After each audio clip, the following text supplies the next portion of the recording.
Okay. Another Channel Awesome re-reaction. Disney December Avengers Age of Ultron. Your whitest smile is the craft 3D White. Some people need to realize that New 3D White Professional. usually me and Marvel and DC movies do not get along. Lock in your whitest smile. Well, Smile. now there was that first original Spider-Man movie, but I think that's it. Good morning, sweetheart. Period. It's the sequel everyone was waiting for literally since the end credits of the last one, Avengers: The Age of Ultron.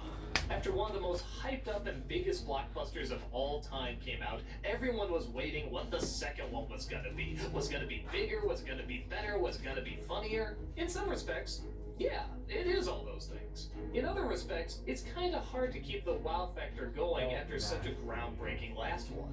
Does that make it bad? No. Does that make it better than the first one? It's complicated. Okay, let's look at the setup. The Avengers assemble once again in order to get Loki's scepter.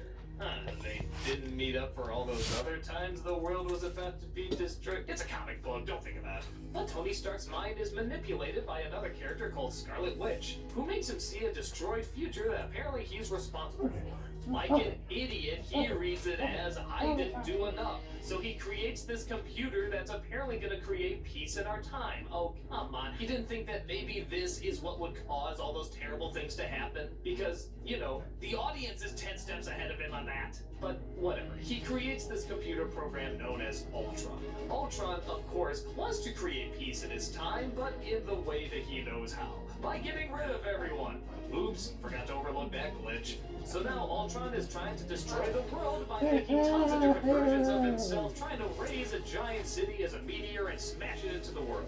And the Avengers have to overcome their new mental problems as well as new physical problems in order to stop him. So yeah, pretty weak plot, but again, the first film had a pretty weak plot too, and that didn't matter. We just wanted to see the Avengers get together and fight and work off each other and say those great one-liners. And in Avengers 2, we get all that. Plus more, actually.